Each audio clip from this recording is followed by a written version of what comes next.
I'm going to destroy everything you love. There's one thing that he fears. We must discover it.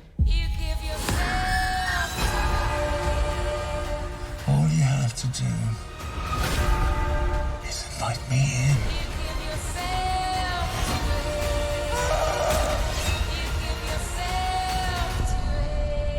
Who are you?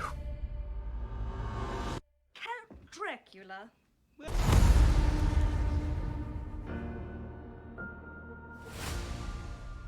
Starring Claes Bang, Dracula is a series based on Bram Stoker's novel of a similar name.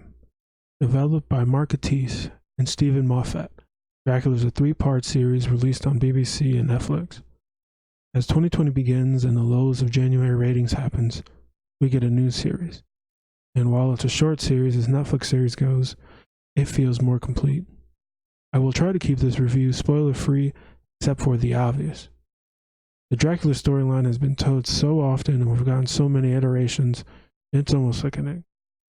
In many ways, this series is very reminiscent of older movies.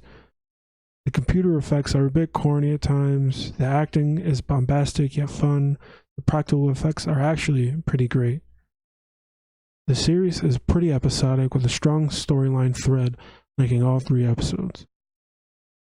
These episodes being quite long in itself, as they can be watched almost like separate movies. The first being an intense mystery set in the past, the second almost being a whodunit mystery, and the third, well, being a much shittier version of Interview with a Vampire. The cinematography at points was very good, especially in the first episode. They are very clever with the setting they had. It is of consequence that they play the plot too straight at times. I was stuck between loving the campiness of the show and being turned off by taking itself too seriously at times. You can really only have one or the other. If the series played to its strength and kept its campiness, then this would have been a great show.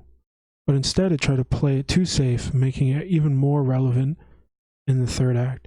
But I'm just speculating, but they were probably using most of their own material.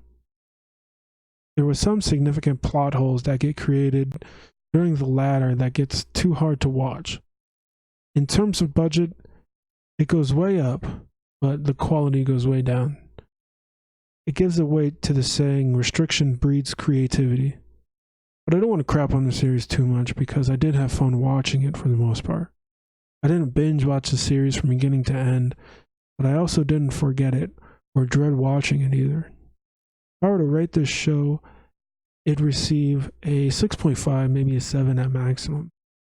The last episode just didn't do it for me. Rated individually, I'd give episode 1 a 7.5, episode 2 a 7, and 3 a 5.5.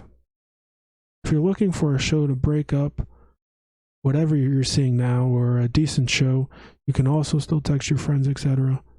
It's a good watch in my book. I've been putting more and more content up on YouTube and plans for more things. I really appreciate if some of you guys like and dislike, comment, and even subscribe. This helps me get a better handle on how this is all going and what direction I should go. Thank you.